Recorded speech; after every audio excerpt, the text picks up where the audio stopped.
we're glad to have Dr. McMurtry back tonight. And what are you talking about tonight? We're going to be talking about how people live to be 900 years old. 900 years old. Now, isn't that just crazy? Can't even imagine that. But let's go to the Lord in prayer. Ask God to bless Dr. McMurtry, and then he'll get started. Heavenly Father, thank you for today. God, thank you for another opportunity that we can come to you in prayer. And God, I pray that you'll just be with Dr. McMurtry tonight as God he teaches. And God, I pray that you will open up the hearts and minds of those that's sitting in here, God, that understand your word, God, better. And I pray that you will just help us to learn, God, and I pray that you'll just speak to each and every person that's in here. God, we thank you for another opportunity that you've given us, God, to come to your house. And we just love you and we thank you for all that you've done and all that you're going to do for us. In Jesus' name I pray.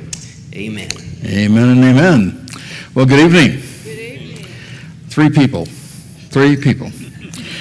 We've been practicing this Sunday night, Monday night. You guys are getting worse, not better. What's the deal? Come on, remember, this is the evening the Lord has made. You shall rejoice in it. You know, I have to say this. I think one of the problems, of course, is it's always when you have not very many people, a very big room, and people separate like you don't want to have fellowship with anybody. You know, hello? But then again, we have a little rain today, too. And it seems like clouds and rain seem to somehow or another get people kind of going downhill or something. So I'd like to teach you an old Talmudic prayer. This comes from the ancient rabbis. It does not come from the Bible, but it comes from the ancient rabbis. Would you agree that there's a lot of wisdom sometimes in folk statements, folk sayings, right? Well, this is an old Talmudic prayer. It goes like this: Lord, hear not the prayer of the traveler. That's the whole prayer. Lord, hear not the prayer of the traveler. Think with me for just a moment. The traveler, like myself, always wants good weather when we're driving and traveling, right? But the farmer needs the rain. Hello? And so don't get downcast because of a little rain. We ought to praise God every time it rains because we need the rain. So let's try this just a little more volume here. Good evening. Good evening. There you go. It's better. Now tonight we're going to be talking about how did people live to be 900 years old. You know, the fact of the matter is the Bible says that people used to live to be over 900. If you take a look at time from creation to the flood. Now, if you take out two, if you take out Enoch, who went alive to heaven, and you take out one guy named Lamech, who died young at 770. Yeah, can you believe that? Young at 770. But if you take those two out, the patriarchs from creation to the time of Noah were averaging 912 years age. Now, we know that women typically outlive men. Is that correct, ladies? So let's think about this. We don't know how old Eve was when she died, but she could have been 1,000. It's not unreasonable to think about it. But I think you'll all agree there are certain advantages to not living to be 900 years old, right? And again, I stress the ladies here. Would you agree, ladies? I mean, after all, Eve could have had children for 450 years. And I've got 5 women going,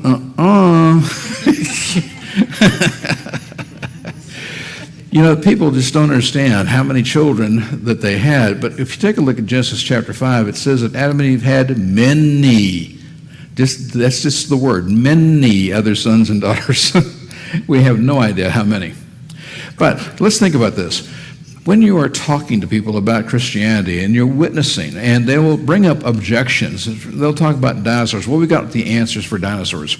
They'll talk about the millions and billions of years. We have the answers for that too.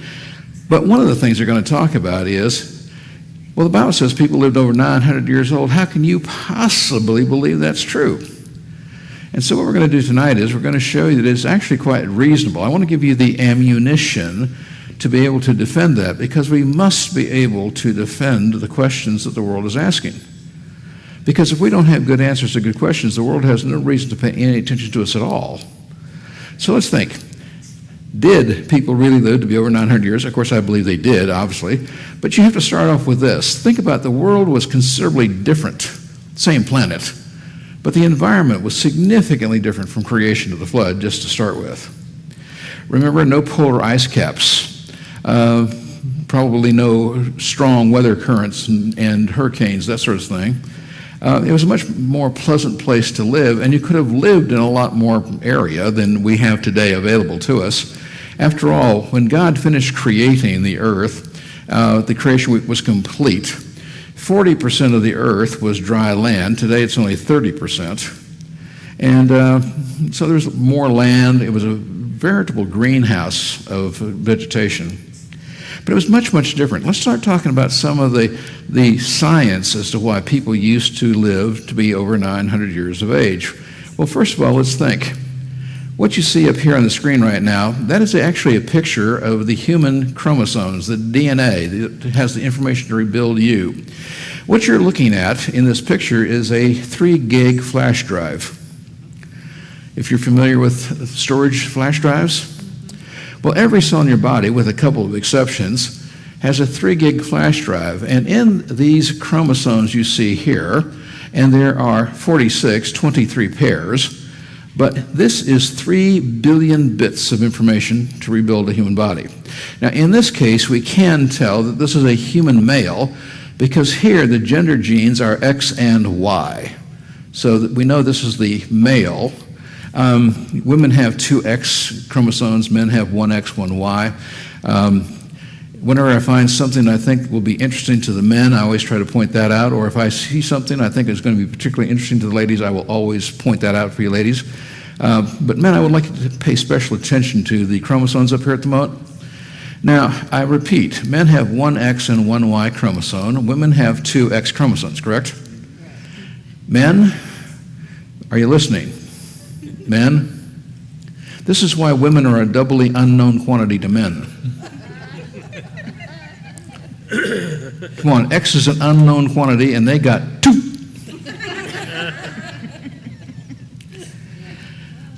What is one reason that we used to live to be 900 years old? Well, remember, God created us perfect. Not only perfect information, but a perfect environment. And death didn't even exist. You couldn't even die to start with. And, well, this is perfect genetic information. Now, much of the aging process has to do with the decay of genetic information. And as soon as Adam and Eve sinned, the genetic information started to decay. You know, evolutionists talk about how over time things are supposed to get bigger, better, faster, smarter, but the truth is, it's quite the opposite. Over time, things get smaller, slower, and dumber. I hate to be the bearer of bad news, but that's actually what happens. You see, first of all, human DNA mutates 1,000 to 1 million times per cell per day. Now, the average person, and I'll say that I'm a little above average, but the average person has 85 trillion cells. I would point out again that all of them have these information in them, but that information is constantly mutating. Mutation means copying error, a copying error. Evolutionists believe that copying errors over time will make things more complex and give us greater intelligence. How many of you would agree that sounds kind of wrong to you, that over time errors would build up and produce something better? Well, that's just it. As a matter of fact, if you would like to disprove evolution, you can do it if you're willing to spend $10. I'll tell you how to do it. Go buy yourself a cheap ream of copy paper down at the Walmart. Go to a copy machine. Take a high-quality original, a picture or a highly qualified printer's page and so forth, put it on the copy machine, make a copy of it, and then throw the book away.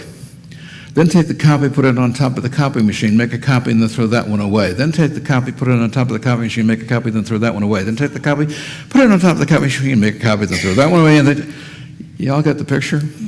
As a matter of fact, what will happen to the picture? It will degrade, it will decay, it will deteriorate over time. Black dots that should be there will disappear. And, well, just the opposite with the white. But the fact of the matter is it will decay over time, is that correct? And that's exactly what happens with genetics. Think with me for just a moment. You are approximately today the 250th copy from the original. Now, if the picture decays after 10 or 20 copies, how much decay do you have after 250 copies? The fact of the matter is, it's like a snowball going downhill. Now, initially, after human sin, the decay of the genetic information was extremely small, basically inconsequential, really. But what happens is, over time, these mistakes accumulate and they don't correct themselves. And what happens? Well, today we are losing 1 to 2% of our genetic information. As a matter of fact, we are adding between 60 and 100 new mutations per generation. That's in the general cells of your body.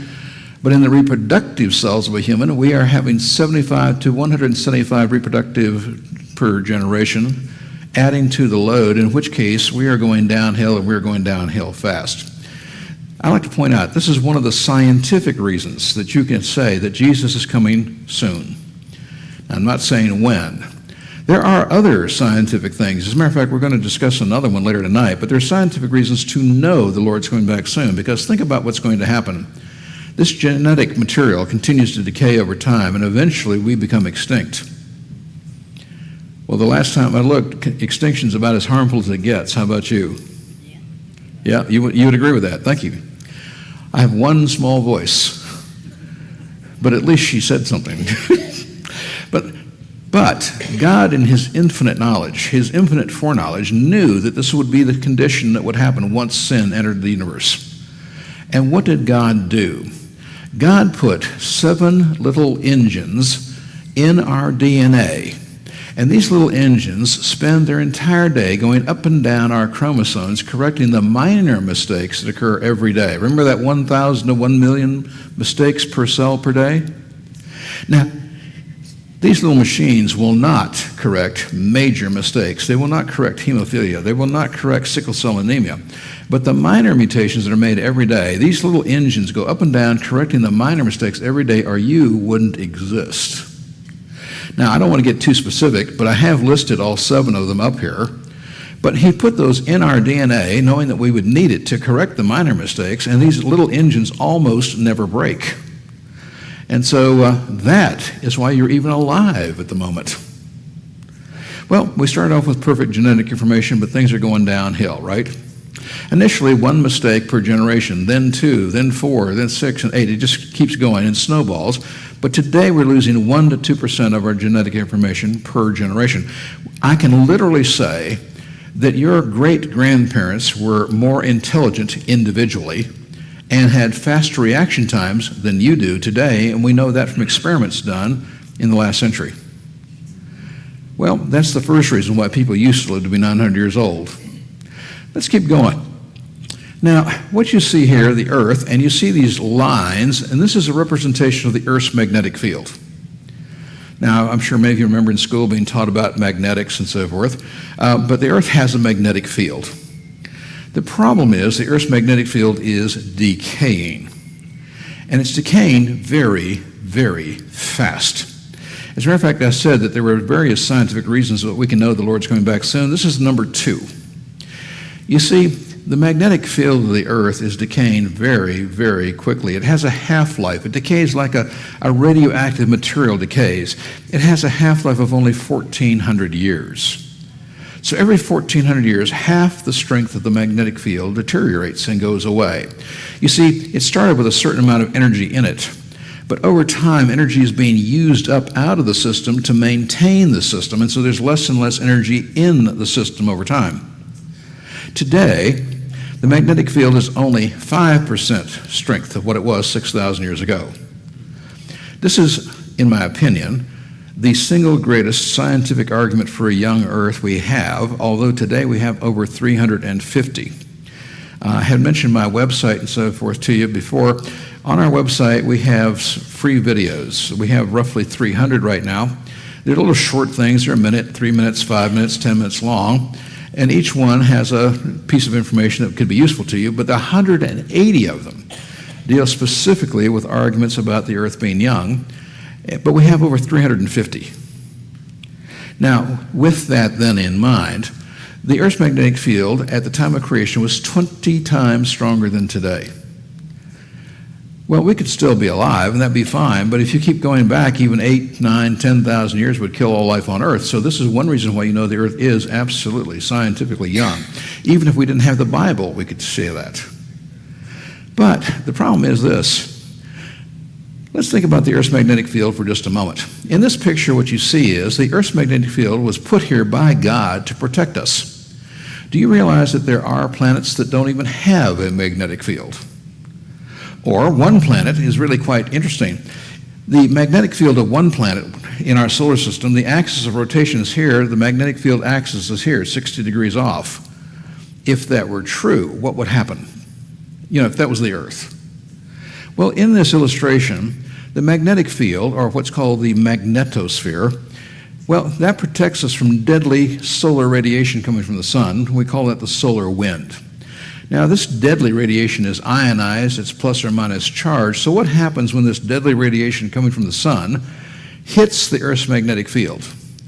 Well, it bends that deadly radiation around, and the deadly radiation comes in at the North Pole and the South Pole, where so few people live. Come on, isn't that a good design? Come on, you can say yes, it's okay. Yeah, that's a really good design. Now, in my mission work, I've mentioned about going to Russia 56 times. In my mission work in Russia, I have often been above the Arctic Circle where you see auroras. You see, auroras are this deadly radiation coming in at the North and South Pole and becoming visible under certain weather conditions in the wintertime. In the summertime, it's too much light. But what happens is these auroras, they're very pretty. They are, but they're very deadly. This is deadly radiation. I hate to say this, but a few years ago, up above the Arctic Circle, I lost a friend. She was 35 years old, the wife of a pastor up in Murmansk, and she died from cancer because she had lived her entire life under this deadly radiation. Well, this is serious business. But let's think about this. Our magnetic field causes this deadly radiation to come in at the North and South Pole, correct? And we are protected. But let's think about the consequences of the decay of the decay of the Earth's magnetic field. Well, this deadly radiation is coming in, but because the Earth has a magnetic field, we have what are called the Van Allen radiation belts. Anybody here old enough, and I know you are, so admit it, anybody here old enough to remember when we decided to go to the moon in the 1960s, correct? Now, wife said he's old enough to remember, but I'm not. So, but let's think about this. What was the single biggest problem we have? Whoa, boy, I'm glad I didn't say that. Anybody got that on tape? Anyway, but remember, back in those days, what was the single biggest problem we had when it came to putting men in space? And I will add women too. But what was the single biggest problem? It wasn't oxygen. It wasn't water. It wasn't weightlessness. It was radiation. You see, our capsules, the walls are very thin because it takes a lot of energy to put all that weight up there, right? Think with me, it took 10,000 pounds of fuel and rocket to get 1 pound on the moon and back.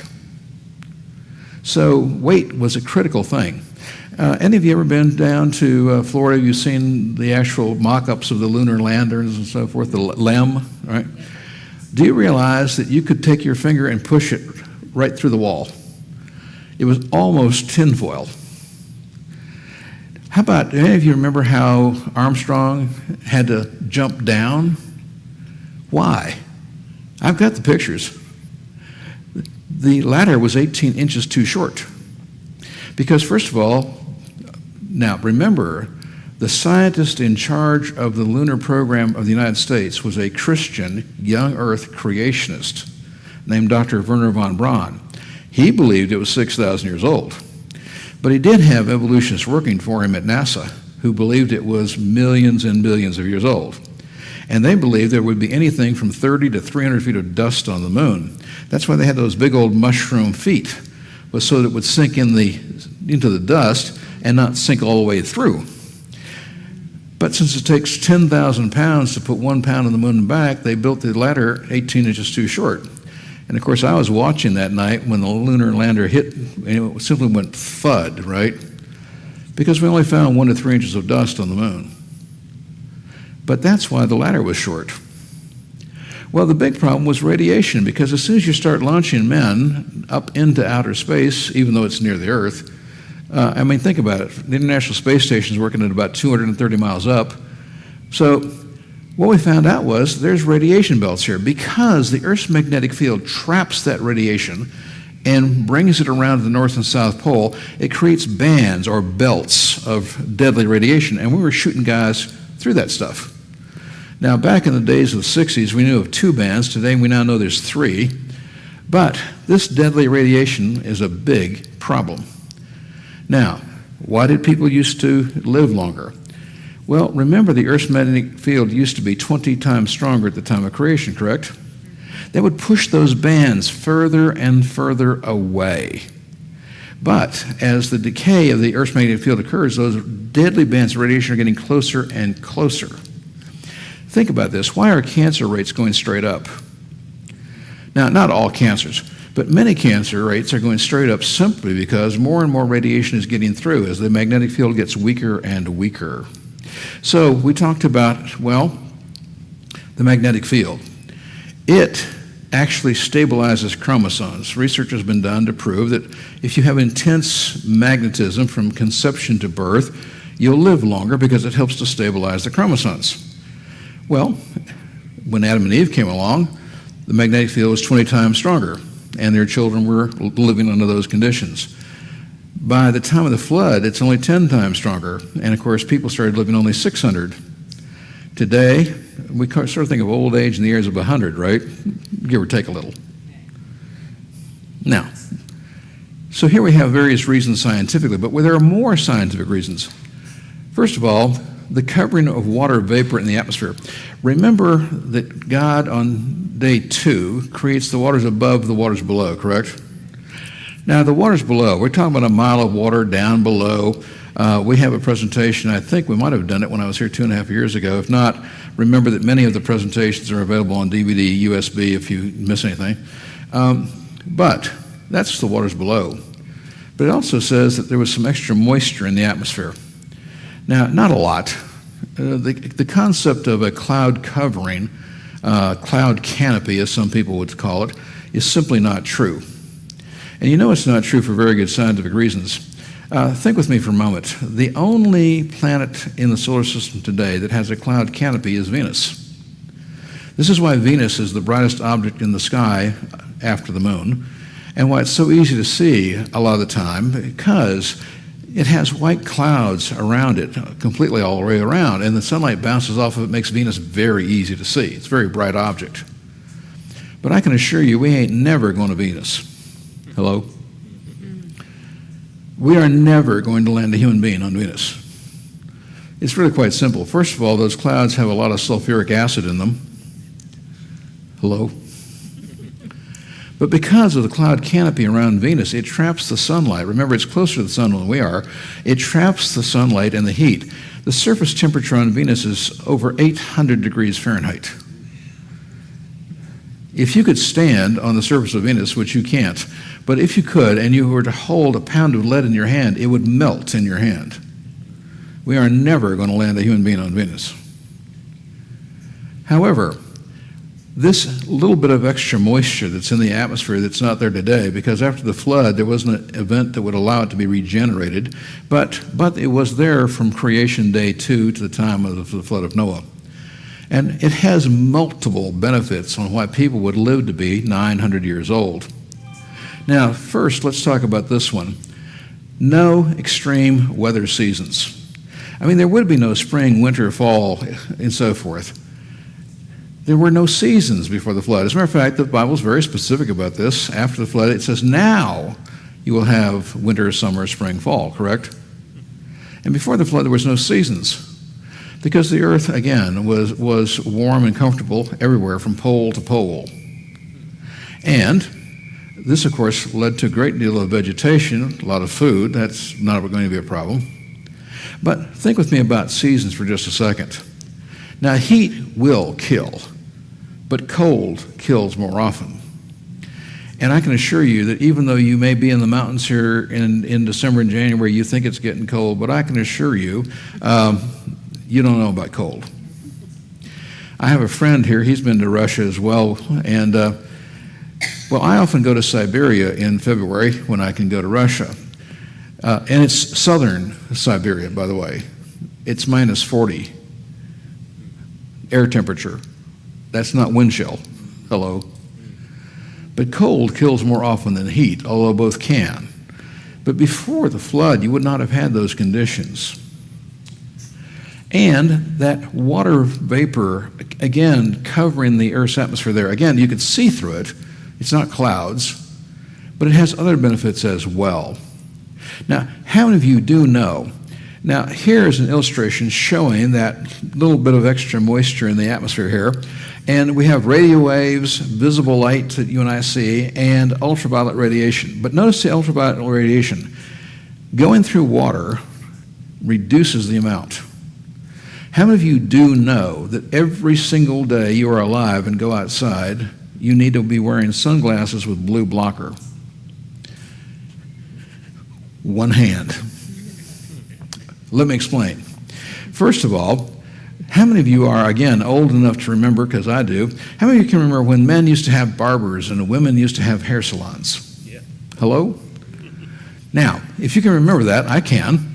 But how many of you remember that when you went into those hair salons and barbershops and so forth, on the counter, the barbers and the hairstylists, well, they would take the combs and the scissors from one client to the next and so forth, but they would put them in this little 5-sided box. And the little 5-sided box had mirrors on the 5 sides. One side was open, and there was a little blue light inside. Anybody remember that?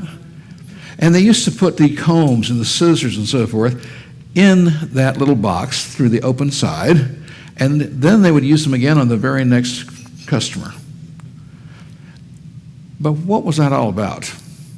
Well, to prevent lice and other things being transmitted from one customer to the next, they put those in that little box with that little blue light because that was an ultraviolet lamp.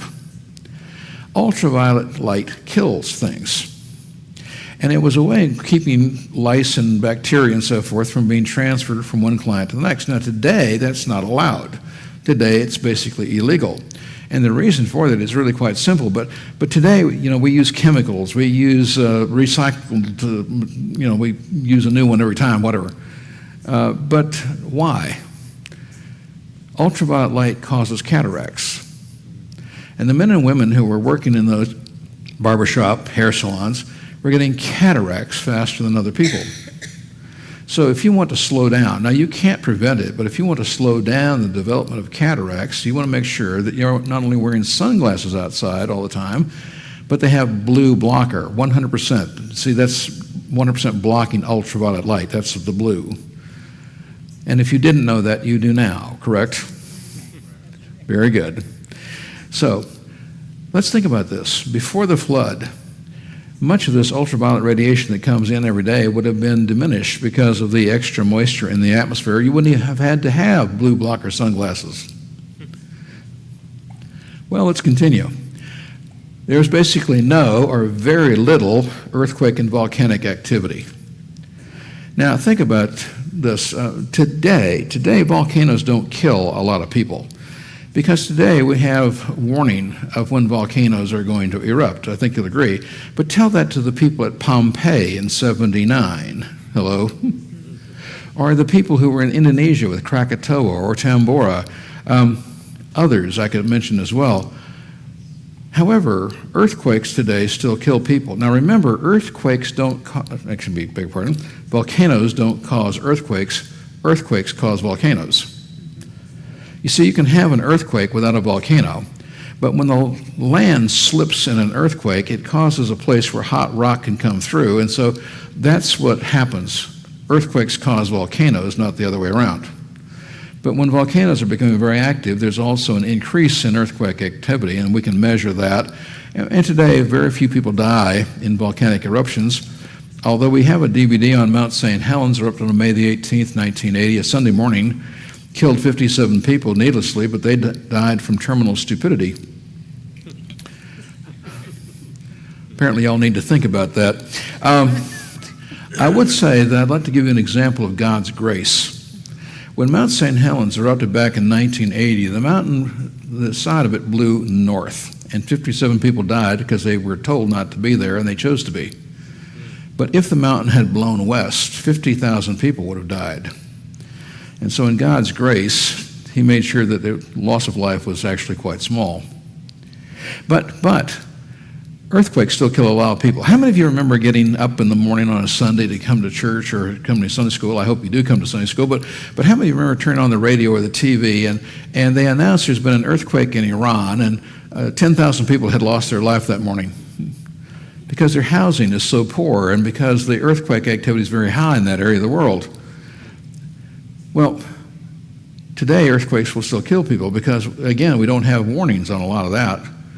But very few people die from volcanoes anymore. Another thing, too, think about pollution for just a moment. I always like to talk about this. You know, we're told today that, we've got to stop pollution, right?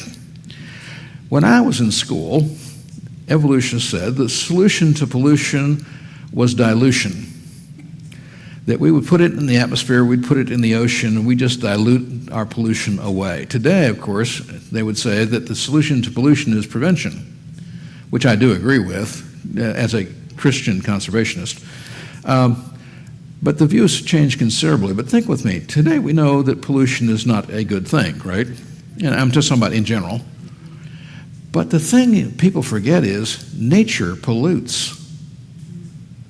Yeah, people can pollute, that's very true, but nature pollutes. And as a matter of fact, nature pollutes more than people. Now, think with me. 1991, Mount Pinatubo erupted in the Philippines. It put 20 million tons of particulates and aerosols into the atmosphere. It polluted the earth more in 1 year than all the humans on the earth that year. And that was just one volcano. But there are many volcanoes that are active every year. So people tend to forget that nature pollutes. I find this interesting. As a matter of fact, Al, you know that power plant that's down there where you used to live in Florida? I remember when it was built. And because of the laws, it had to put air out of the power generation plant that was cleaner than the air it took in. So we were using a power plant to clean up the atmosphere. Well, I just think you might want to think about some of these things, okay? But nature pollutes, because think about this. Forest fires, dust storms, and so forth, and even the venting of natural gases out of the ground, much less out of the animals. I just like to leave you time to think about some of these things. But nature pollutes. If you don't believe that, how many of you have ever put your car parked under a tree and noticed all that sap on it there? Yeah. Well, anyway, or all that pine pollen in the spring. But nature pollutes, and people tend to forget that. It's not pristine. But before the flood, there would have been far less pollution than today, and of course that would have allowed people to live to be longer. Is that correct? Now remember, we're not talking about one thing. We're talking about a combination. That in combination, they would all allow people to live to be 900 years old. What additional things were different about the earth before the flood? So we've been talking about just some of the basic, simple science. Let's start talking now about some of the medicine. Well, first of all, remember, God created the earth perfect. He gave us a perfect world, but he also gave us a perfect diet. In Genesis chapter 1, verses 29 and 30, he says, I give you the green plant yielding seed. It shall be as meat, like meat to your body. Now, we started off with a vegetarian diet. Now, that includes lions, tigers, and things that go bump in the night.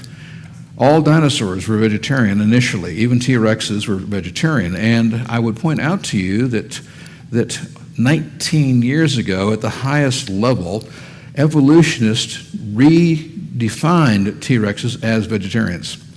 The same thing with oviraptors and velociraptors. They were vegetarians. We know this. Remember that sharp claws and sharp teeth do not a meat eater make.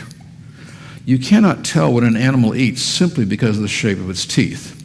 That's an evolutionary myth. Many animals with sharp teeth and sharp claws are completely 100% vegetarian. And let's just start with some things that are really simple. How about hamsters and rabbits?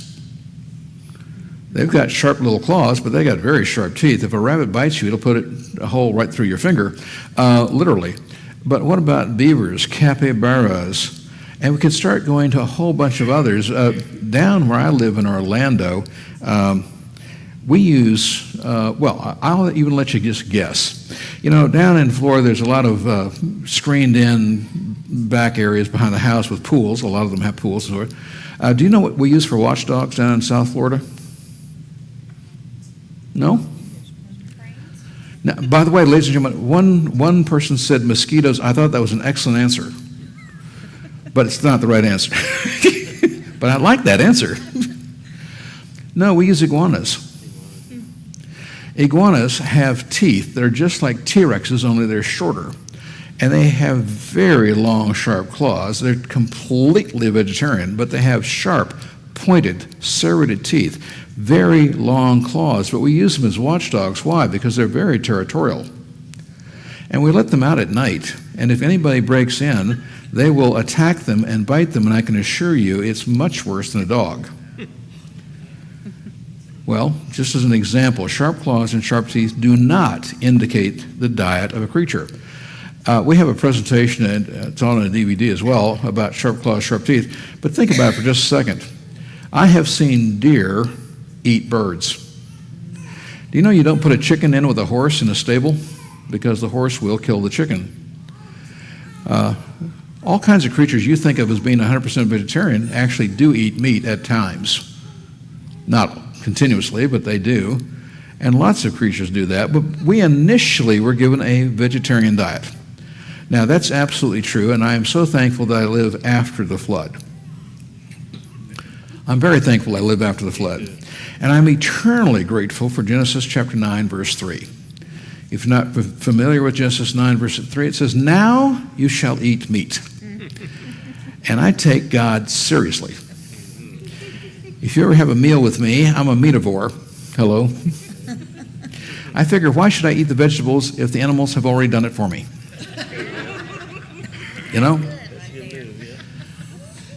I would also point out that today, because of the deterioration, the things I've been sharing with you, today it's almost impossible to have a vegan diet and get everything that you actually need. Of all the amino acids that you need, you actually do need to get some animal amino acids, and this is why many vegetarians will eat fish, fowl, they just avoid red meats and so forth. But you need to be very careful if you ever go to a straight 100% vegan diet, because you really can't get everything you need these days. And God knew that. That's why he gave us Genesis 9:3. Well, what else allowed us medically to live to be over 900 years old? Well, initially, humans and animals were vegetarians, and so we had this perfect diet. We were living longer and so forth because of all things taken into consideration, correct? But, again, this water vapor overhead has another benefit. Now, I don't know whether you live here continuously or you come up here in the summer or whatever. We've had a little rain since I got here and so forth. But one thing we have up here is fog. Hello? We'll agree? Now, tell me something. On a really rainy day or a really foggy day, would you agree the air just feels heavier? And that's because it is heavier. If you start with a dry cubic foot of air and you start to evaporate moisture into that cubic foot of air, the cubic foot of air literally does get heavier until it reaches saturation. Now, think with me for just a minute. From day 2 of the week of creation until the time of the flood, remember God put that bit of extra moisture up there, right? Well, that bit of extra moisture that's up there increases the pressure on the surface of the earth. Now, obviously, we didn't have instruments back there. We have no records, but our estimate is that the atmospheric pressure was 1.6 to 2.2 times what it is today. Call it roughly double, okay? So from the time of creation, for 1,656 years until the time of the flood, we were living in roughly a double atmospheric pressure. That has serious benefits to longevity and the quality of life. Let me explain to you what's going on here. Now, we know before the flood that the atmosphere was heavier, And why? Well, of course, we find things like amber with, say, insects trapped in it and air bubbles. And we can sample those air bubbles and we can prove that what I'm saying is true. First of all, I'd like you to think about something. Insects don't breathe in and out with lungs like you and I do. Insects breathe through little holes inside their body called spiracles.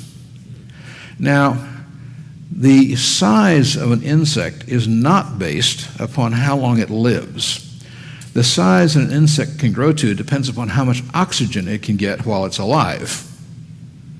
Now, with that in mind, this comes from evolutionary sources, so please understand, I do not agree with the millions of years here, or billions of years, but this comes from an evolutionary source. An oxygen-rich atmosphere allowed gigantic insects to grow, and then they say 300 million, and I say supposed years ago. Dragonflies had wingspans up to 36 inches across, flourishing during the Carboniferous period. That's supposedly 300 to 360 million years ago. Researchers had long suspected that the giant insects in lush forests needed much more oxygen, and I would say carbon dioxide and so forth as well, to get to these sizes. Now, continuing with an evolutionary source, plants and marine life preferentially take up certain isotopes of carbon and sulfur, and their absorption changes as the concentration of oxygen rises. That comes from Science magazine. Now, Science magazine is the second highest scientific journal in the world for evolutionists. Continuing, analysis of these isotopes in ancient rocks shows the oxygen content of the atmosphere peaked at 35% between 350 to 250 million supposed years ago. And that comes from New Scientist magazine, which is a violently evolutionary publication. So here they're saying, well, when we look at the evidence, but with their religion, that says that there was a 250, 350 million years ago, that the oxygen level was much more than today. And they admit it, right? But what they're not realizing is they don't take the Bible seriously, correct? They're not taking into account that what we had actually was double the pressure. Now, with that in mind, this is Time magazine. Now, remember that Time magazine is one of the greatest evolutionary propagandizers in the world, and this comes all the way back from 1987, and they talk about 80 million supposed years ago because they are always talking about evolution. But I'm quoting from them. The Earth's atmosphere contained about 50% more oxygen than it does now. No, it was the same amount, it's simply at a double pressure. Now, an experiment has been done at the North Carolina State University. This was published in New Scientist, and notice that this is 18 years ago. And the experiment was this. Ginkgo plants were raised in an artificial atmosphere with 5 times the carbon dioxide to 1.5 times the oxygen as today. Now, that is the atmosphere that evolutionists believe existed during the Cretaceous period, supposedly 145 to 66 million supposed years ago. The plants grew 3 times faster than today. Think with me, please. What are evolutionary environmental terrorists telling you today? We've got to reduce our carbon footprint. We've got to reduce our carbon dioxide output, right? They want you to go back and live in caves. Hello? Could I get an amen? The fact of the matter is, it's exactly 180 degrees wrong. Think with me. We ought to be burning coal, oil, natural gas, as long as it was for a useful purpose, as much as we could, releasing carbon dioxide, because the plants would simply absorb it. We have an increasing world population. Think with me for just a moment. What do plants use to make food? Carbon dioxide. What do trees use to make lumber? Carbon dioxide. By sequestering carbon dioxide, they are literally starving people to death because the crops are not growing, the trees are not growing as they ought to. Hello? God has put these mechanisms in nature. He knew what he was doing. Now, you simply release more carbon dioxide, you'll get more crops, you'll get more lumber. Well, now I hope I don't disturb anybody, but obviously that's a picture of human blood cells. Let me explain why I'm showing that to you. Now, today, all of you know that human blood cells carry the oxygen into your body and carry the carbon dioxide out. You're all certainly familiar with that. But I want to point something out to you. while the cells take the oxygen in and carry the carbon dioxide out today. If you double the atmospheric pressure, what happens? The entire blood serum carries oxygen. It's not just the cells. Now, I don't want to bring up very sad situations, but I have to do this for the purposes of teaching. How many of you remember the year 2006, the Sago coal mine in Sago, West Virginia? 13 miners were trapped, 12 died, 1 survived. Randall McCloy. Now, why? The 12 were together in one part of the mine, and they died from carbon monoxide poisoning. Mr. McCloy was by himself in another part of the mine. When we found him, he was almost dead. Now, what is death by carbon monoxide poisoning? It turns out that the hemoglobin in your blood cells likes carbon monoxide better than it does oxygen and carbon dioxide. So what happens? If you are in a place where you're getting carbon monoxide, it goes in the cell, but it won't come out. If it won't come out, you can't get the oxygen in. And in carbon monoxide poisoning, you die from asphyxiation for a lack of oxygen. Because the cells can no longer carry the oxygen in and the carbon dioxide out, they're saturated and they won't do it. Now, how did Mr. McCloy survive? When we found him, he was almost dead. But when we found him, we slapped pure oxygen on his face. We then evacuated him out by helicopter and put him in a hyperbaric chamber. Now, I have a friend of mine, MD, who actually is in charge of a wound center in Cape Girardeau, Missouri, home of Rush Limbaugh. Now, just in case any of you might heard the name, but he operates a wound center there at the regional hospital with 3 of these hyperbaric chambers. I've been privileged to go in there and work with him and work with his patients. Now, what is a hyperbaric chamber? Well, people who have certain medical needs, we put you in this chamber, and we put you in there, screw it up real tight, we double the pressure, and we force 100% oxygen into your bloodstream. We slowly bring it up, keep you there for a while, and we slowly bring you back down again. But why? What does this accomplish? Well, in Germany, stroke patients are sent for 3 weeks of hyperbaric treatment immediately, with tremendous results in preventing the effects of strokes being, very negative. But what else in the world do we do? Well, we also have, in England, MS is being treated with hyperbaric oxygen. In France, arthritis, vascular necrosis, sclerosis of the liver, other advanced liver diseases, plastic and cosmetic surgery patients are treated with hyperbaric oxygen.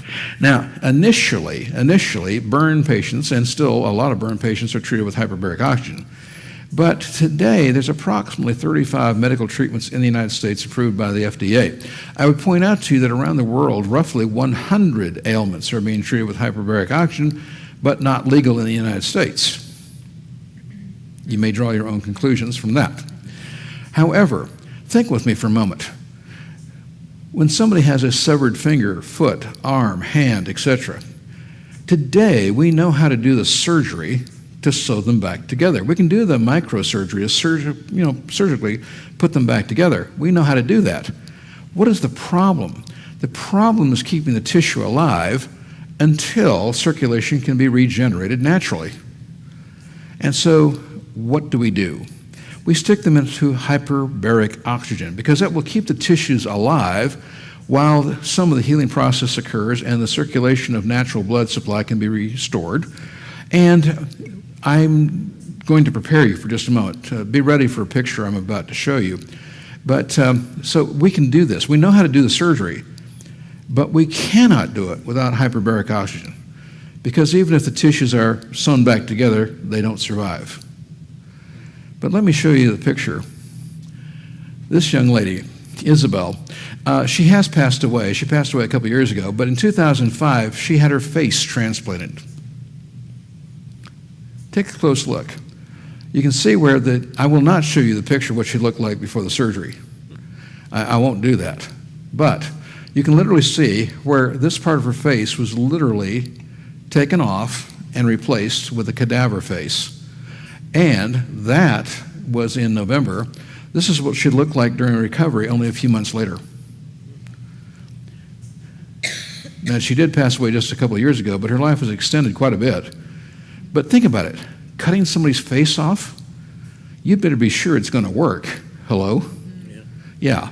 And we would never have attempted this surgery if it hadn't been for hyperbaric oxygen. Now, I know of at least one other woman and one man who have had similar surgeries where their faces have literally been replaced. But you couldn't begin to think about doing this kind of surgery without hyperbaric oxygen. It's just not possible. So let's think about this. If you had lived from the time of creation to the time of the flood, you were living in a hyperbaric chamber. What are the benefits of hyperbaric oxygen? Well, let's continue. Again, in Japan, sudden deafness and blindness. In Sweden, diabetic gangrene, Berger's disease. Again, in Belgium, reimplants of total extremities. Again, we know how to do the surgery, but without hyperbaric oxygen, we would never attempt it. And in India, leprosy. Leprosy is a hideous disease, but it is not that different, so to speak, from diabetic gangrene in the sense that it's the death of nerve tissues. And so hyperbaric oxygen can help leprosy patients. But I'm not finished. Let's think for just a second. Here, please notice, 21 years ago, this is from El Paso, Texas. This is a cerebral palsy patient. Now, not all cerebral palsy patients react well to hyperbaric oxygen, but some do. And so some are greatly benefited by hyperbaric oxygen. Or, this comes from New York. I beg your pardon. This comes from Kansas. Right in this article here, it talks about how patients, many patients get very nauseous because of anesthesia. My wife is real bad with anesthesia. It takes her a week to recover. But if you stick patients who have a problem with anesthesia into a hyperbaric chamber, they will recover twice as fast. Sorry, this does come from New York. This is upstate Hudson Valley. But autism and other neurological orders, notice 2002, this is 19 years ago. But again, certain patients react very well to hyperbaric oxygen. And again, today there's about 35 treatments that it's used for, including burn patients.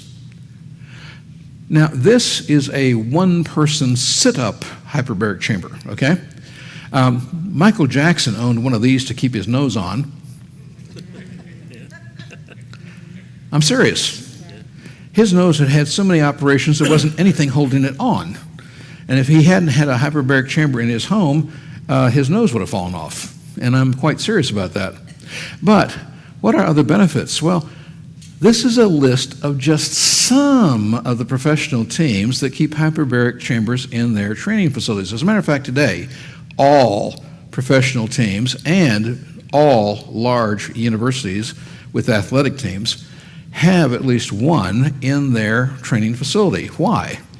Because professional athletes and even college athletes at a high level are valuable commodities. Hello? And so if they have minor sprains and strains and things like that, you want to get them back out on the field, back out on the rink, as quickly as possible. Well, with hyperbaric oxygen, they will recover twice as fast. You've seen athletes just breathing oxygen on the sideline, but now think about forcing it in there for hours, because oxygen promotes healing. Now think with me, if you had lived before the flood and you had broken a leg, it would have healed in 3 to 4 weeks. Today it takes 6 to 8. Now one of the reasons is you're living with only half the oxygen we used to. Well, there are some other benefits. Let me share with you. What are the other health benefits that result from an increase in atmospheric pressure? Well, number one, restore memory. How many of you would like to have a restoration of memory? Very good. Very well. Hyperbaric oxygen can do that. Also, increase in energy. Anybody here want to have an increase in energy? Excellent. This next one I think some of you might be particularly interested in. You see, it also would add a zest to older men and women. I'll let you draw your own conclusions on that one. I tried to word it appropriately. And reduce the time required for the healing of severe wounds and injuries, right? There's a lot of benefits to hyperbaric oxygen, but people were living in a hyperbaric chamber from creation to the flood. Well, continuing. Remember I said that extra moisture in the atmosphere had multiple benefits, right? Reduces ultraviolet radiation, which causes, well, things to die, but specifically I was talking about cataracts, correct? And I said that extra weight would give you the hyperbaric chamber, correct? But there's more. One thing can have many, many benefits. Another benefit. You remember this picture I showed you before, but the extra moisture would also help to reduce X-rays getting through. There's a lot of X-rays in outer space. Outer space is a very dangerous, very full of radiation place. And, well, let's think about what are X-rays, okay? Now, you all had X-rays, right? But X-rays are actually little tiny bullets. And when an X-ray goes through you, it's just like a bullet going right through you. Now, think about the situation here. Like I said, why you would live longer, why you'd be healthier before the flood. Well, X-rays, gamma rays, ultraviolet light, all this is coming into us both from the sun and from just general galactic things, and it's all bad for you. I mean, it is just all bad. It's deadly radiation of all sorts. Now, I would remind you, I know some of you either do live in Florida, have lived in Florida, or vacation in Florida, etc. Please remember, when you come to Florida, you think you've got a tan. You ain't got a tan. And I'm going to generate a number just from rough guess here. I know the exact number for Detroit, Chicago, and New York. You're about halfway, okay? But people who come to Florida on vacation from Chicago, Detroit, New York, what they don't realize when they go outside is they get 20% more radiation per hour than they do at home because we are that much closer to the equator. And that radiation is coming in more directly, okay? They live up here. The atmosphere is filtering a lot of that out. But when they come down to Florida, it's hitting them much more directly. 1 hour walking on a beach in Florida, you get as much X-ray as an entire set of dental X-rays. Now, today, that's not a lot. It's not a lot. However, I want you to think about the situation. Your skin feels the effects of this X-ray, right? Now, in Florida, we have only two kinds of people that live in Florida. The first, like me, they got a nice tan, but nothing real deep, nothing real extensive. The ones of us that have enough sense to stay inside in the air conditioning, hello? The other kind of people that we have that live in Florida are called the burnt offerings. These are the people that go out and walk on the beach 8 hours a day, 6 days a week. At the age of 50, their skin looks like leather, right? Wrinkled, dark, tough, scarred. Why? Because, remember, X-rays are like little tiny bullets. And when you're young, that little bullet goes right through you, but because you're young and you're supple and the body heals itself very easily when you're young, but you keep shooting those bullets through there long enough and you build up scar tissue. And the body isn't healing itself as well and doesn't fill in the holes quite as easily, okay? So when you move to Florida, you'll look like that, but when you stay in Florida, you're going to look like that. And it's biblical, Job chapter 16, verse 8. We were talking about Job just last night, weren't we, right? Thou hast filled me with wrinkles. Well, again, this vapor above the earth and so forth, this vapor covering, well, it explains a lot of reasons why people used to live to be 900 years old. But again, it's a combination of all these things together. A few more, and then we're going to stop and I'll take some more questions. But first of all, less stress. What do doctors these days say? You got to get the stress out of your life, right? You keep stressing like this, you're going to have a heart attack, whatever, right? But think about this. Before the flood, well, number one, food was plentiful. Think with me for a moment. I was noticing some very nice corn being grown in some fields right around here. That's very nice, okay? Now, please tell me, what is the single biggest financial consideration of a farmer that lives in North Carolina? Well, I mean, you got to have rain and fertilizer and all that, but what's the single biggest thing you're concerned about? Isn't it crop failure? Because you've got one chance to make a corn crop up here, and if you don't, then you've got to be able to survive for another year before the next crop comes in, correct? So crop failure is your single biggest issue, is that correct? But down in Florida, we grow crop twice a year. We grow it and we pick it in April and May because you would like to have some fresh corn and you are willing to pay the freight to get it from Florida up here. And then what happens in the summertime? Well, in the summertime, you're growing your own corn. While you're growing your own corn, we have planted the second corn crop, and we harvest corn in October. And because you ran out of your own and you're willing to pay the freight to get ours up here. Hello? Now, we could grow 3 crops of corn a year in Florida. It's a subtropical environment, and we grow radishes on a 28-day rotation. I mean, think about that for a second. You know, plant it, grow it, pick it, plant it, grow it, pick it. But that represents what occurred before the flood. Before the flood, there were no crop problems, and you could literally, again, because of human sin, you will have to toil to get it. But you can plow the soil, you can prepare it, seed it, water it, fertilize it. The day after you harvest it, you could plant it again. You don't have to worry about food, less stress, is that right? And food is plentiful, no crop failures. There is no catastrophic weather of any particular kind. Medical issues are much fewer. Mind you, we had some, but fewer. And initially, we started with a perfect immune system. Think about that. You couldn't get sick initially. Or remember that while God gave us a perfect diet, He also gave us a perfect digestive system. Why could we eat vegetation only? Because our digestive system could get everything we needed, and the plants gave us everything we needed, and it was like meat to our bodies. But sin affects the plants just as much as everything else. Remember that because of human sin, all systems are in a decay process. Natural, biological, physical. And the flood. The flood of Noah, the entire earth covered with a flood. The nutrients that were in the ground dissolved into the salt water, which is why salt water is saltier than it was initially. And so when the mud layers are laid back down again, they have less fertilized material in them, and they're less fertile. But remember, because of the flood, the earth was covered with water going up 150, down 150. It wasn't all instantaneous. But because the water goes up, covering the whole earth, some plants don't survive. They just simply couldn't survive that long. And so we have only today those plants that could survive the flood and have thrived since then.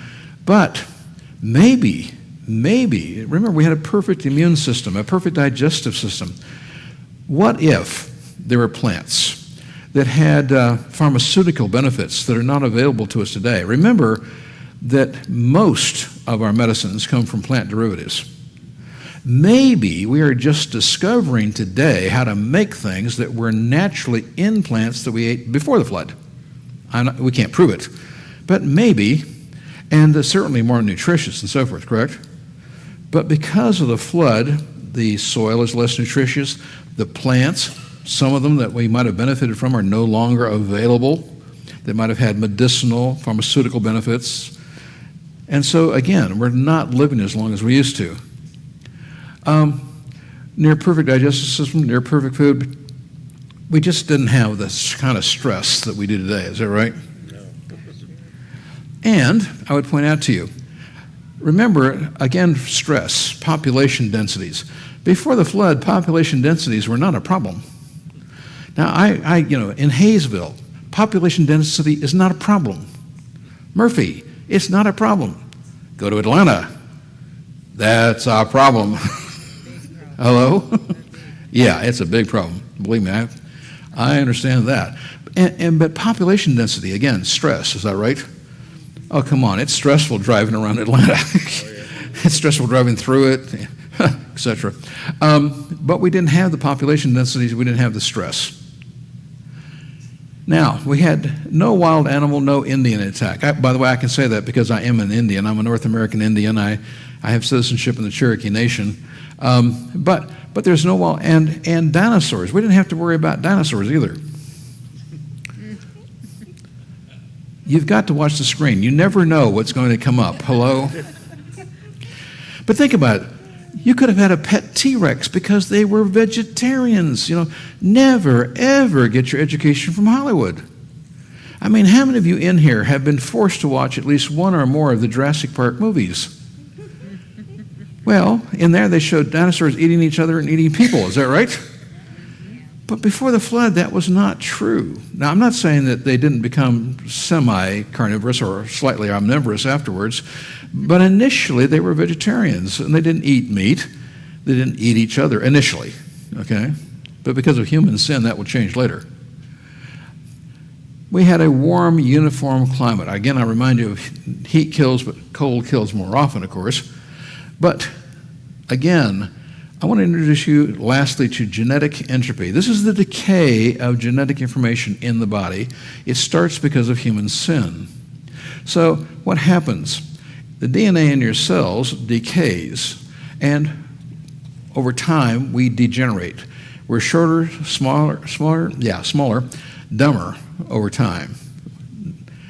Well, I've been sharing with you all these reasons that people used to live to be 900 years old. I hope now that you realize you can justify this. You take all these things into combination, and people could have lived to be 900 years old before the flood due to all the differences. Now, why do we only live roughly 1/10? I mean, they were living 900 to 1,000. They were living roughly 90 to 100. We're only living 1/10 as long. But why? Well, because some of these things are either no longer available or they're available to a much lesser degree, and that's why we're living a much shorter lifetime. And we really can justify this. Well, I hope that you're interested in that and hope it's done you some good. As I said, I'm going to allow some Q&A after each session, I hope to at least. So this is your time to rise and shine. That is to say, sit there and smile and ask good questions. Anybody bring one with you tonight? Yes, sir. If we're slower in all this, why do world records for running and other athletic events get better over time, and in particular in the last 40 years? Okay. The question is basically, specifically because the Olympics are on right now, why are people setting new world records, though, in whatever field? Well, first of all, think about new world records. Today, now, I was at the Winter Olympics in Squaw Valley in 1960. I grew up in California. I was in the Squaw Valley Olympics. Back in those days, people were winning gold, silver, bronze, being separated by seconds, maybe even much longer than seconds. Then in the 80s and 90s, gold, silver, bronze was tenths of a second. Today, new world records are being set in swimming by 100th of a second, Well, first of all, that has to do with our ability to get time in shorter amounts and measuring, but think with me for just a moment. Go back to animals for just a minute. How many of you are familiar with something called the Kentucky Derby? I'm not saying you're an aficionado, but you're familiar with the Kentucky Derby, right? Now, men and women have been raising and breeding horses and camels to run faster and faster for literally thousands of years. This is nothing new. Now, if you take a look at the average winning time of the Kentucky Derby from the time it was initiated, back about 1970 or so, what happened? All of our modern training, all of our modern nutrition, all of our modern medicines, horses were running faster and faster until about 1970. And then it has plateaued since then. Now, there's higher and lower. But today, the winner is based more on the weather conditions than anything else. Because we have bred the horses and camels in other parts of the world, but we have bred them to where they run as fast as they can run, and it depends on whether the animal runs better on dry or wet ground as to who wins. And the same thing happened with greyhounds. Greyhound racing, you hear very little about that anymore, but there used to be a big industry in greyhound racing. And it's the exact same thing. We bred the dogs, we trained them with new techniques, we gave them nutrition and medication, and today they run as fast as they can run, and it's just odds of who gets there first these days. But the same thing is happening with people. The problem is that with horses, camels, and dogs, we can decide who breeds with who. But when it comes to people, they object. Hello? So today, what happens? Well, we have modern training techniques, we have medicines, we have nutritions, and so forth. But the fact of the matter is, the winning times are getting smaller and smaller when you set world records and this, that, and the other thing. And while, yes, occasionally you'll have an aberration where somebody is specifically a standout, a guy like a Mark Spitz type, but the fact of the matter is, today, the winning times are getting down into 10,000ths of a second because we have people running as fast, jumping as far, swimming as fast as a human can do it when you're not allowed to breed them specifically. I wish some of you would smile a little more. Some nations did, in fact. Pardon? I said some nations did, in fact. Well, yeah. Can I digress for just a second? I just want to share something. I first went to Russia in July of 1994. And back in the mid-'90s, the Russians had almost no meat. I mean, seriously, if you got meat, it was gristle. And very high vegetable diet because that's all they could get. And they couldn't afford meat, which is a more expensive food, right? And when you got it, it was mostly gristle. But the one thing that you could get occasionally was chicken. And there were two kinds of chicken that you could buy. One was called Mr. Bush's legs. You know why? George Bush 41 was president, but back when he was president. He made a deal with Russia, and we would give them chicken and they would give us oil. But the funny thing is we only sent them the dark meat. We only sent them the thighs and the legs. And they called it Mr. Bush's legs. And they would ask you, what do you do with the rest of the chicken? We only get the legs. But the other kind of chicken was called Olympic chicken. You know why? How many of you remember the controversies with East Germany in the Olympics, where they had, enhanced athletes with steroids and so forth, right? Well, the Russians were getting a lot of their chickens from East Germany. And the little chicken legs that you could get were little, and they were scrawny, and they were tough, and so they figured they had to have been training for the Olympics in East Germany. So that was Olympic chicken. I'm sorry, but when you asked about it, I had to do it. Anyway, another question. Yes, sir. The protective water vapor before the flood, why did it dissipate so much soon after the earth dried and all that? Or has it just been... Well, first of all, remember what happened at the time of the flood. Now, it is incorrect to say that it didn't rain before the flood. But the rain before the flood was not the kind of rain that you're typically experiencing today, okay? How many of you have, well, as a matter of fact, here in the Smokies, it's obvious.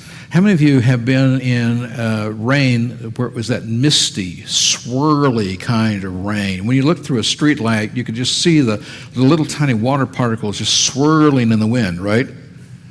Or you ever been to a rainforest, like the Olympic Peninsula in Washington, for instance, or Brazil, But the kind of rain before the flood was like that. Remember, the Bible says the water was from artesian wells and a mist, right? Now, when you're in a rainforest, or you're in that misty, swirly kind of rain I was talking about, right? Would you agree everything is wet? The water condenses on you, it condenses on everything, is that right? Everything is wet. And so what happened was the water condenses on the tree trunks and it simply drains down into the ground. We didn't have the kind of weather fronts that we have today. Now, at the time of the flood, remember that the vast majority, 99% of the water that flooded the earth came from below. But it also says, and it rained for 40 days and 40 nights. Now, that came from several things. That came because of the hot water coming up from below, which some of it turned to mist and steam and so forth. There was a lot of volcanic activity at the beginning of the flood. As a matter of fact, there were thousands of volcanoes going off at the time of the flood. Well, volcanic ash are the seeds for raindrops. So there's a lot of ash, and a lot of that moisture is going to collect on the volcanic ash and rain down. So the rain, the 40 days and 40 nights, was not just one thing, but there were other. But it intensely rained for 40 days and 40 nights, and then it continued to rain after that, right? And that was bringing a lot of that extra moisture that was in the atmosphere down. And the earth has never been warm enough to regenerate, to heat up and evaporate that water back into the atmosphere. So once that extra came down, it didn't go back up. Okay? Quickly, another? No? Okay, well, tomorrow night, remember that tomorrow night we're going to be talking about the Ark of Noah. We're going to take a look at the physical aspects of the Ark, and we're going to look at the biblical typology, that the Ark is a typology in the Bible for Christ and the church. And then on Thursday night, we're going to end showing you that theologically, no old earth view could possibly be acceptable theologically. Now, we can do that scientifically. We've got DVDs, we've got books and so forth on that subject where we can prove it that way. But on Thursday night, we're going to disprove the idea of the old earth theologically, because you must be able to, again, answer the questions. Help those Christians who have, and I'll call it a weak faith. We need to lovingly educate them into a correct position, okay? Because if they believe in an old earth, it creates tremendous theological problems.